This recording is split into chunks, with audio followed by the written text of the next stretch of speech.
So in my last video, I was talking about Sony's Project Q, and how I thought this was going to be a cloud gaming device, despite Sony claiming it was only remote play.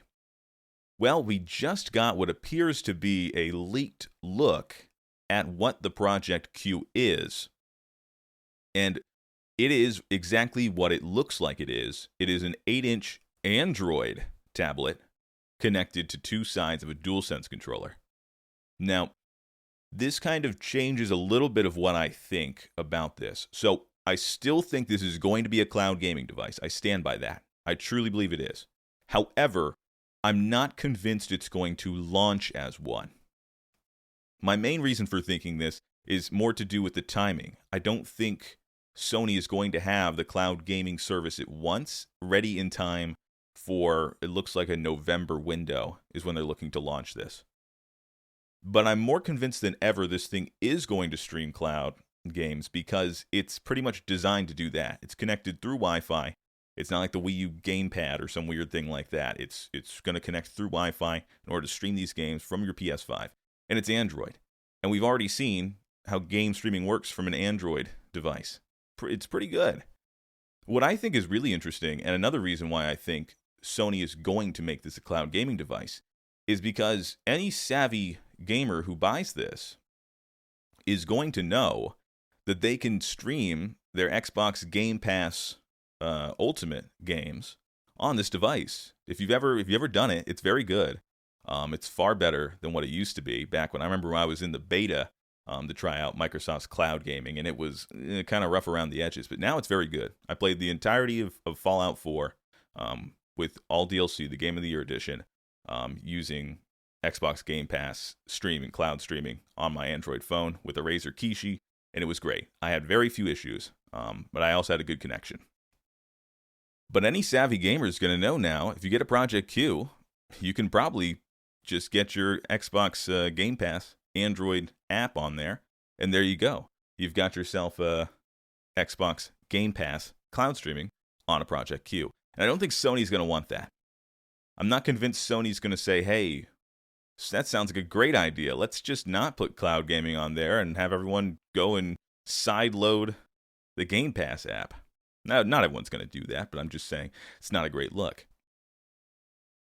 Now, another thing I think this kind of taught us is I think this device is going to sell for $200. That's the price point I'm pretty convinced of. Because when you think about it, a DualSense controller is about $80, I believe, is what they sell it at.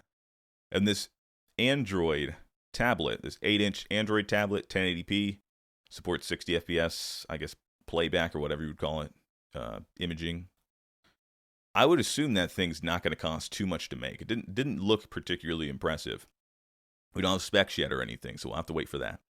But I'm thinking they can probably sell this at around $199.99 and make a pretty good profit on that. I think that Sony will turn a profit on. I think they'll sell this at a profit on each one. I don't think they'll be selling these things on a loss from the jump.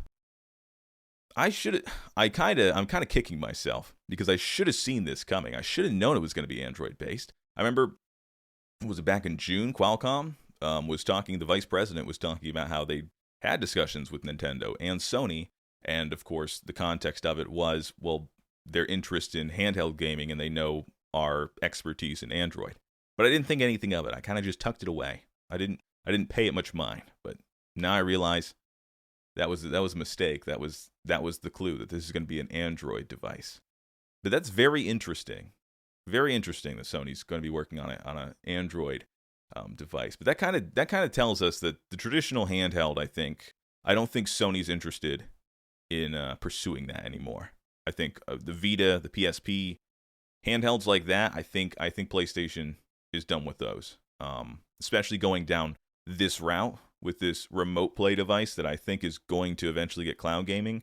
I think this is more where Sony's going. I don't think they want to directly compete in the handheld gaming market anymore, which I can understand because it's a little bit tough to do that now. The Switch is the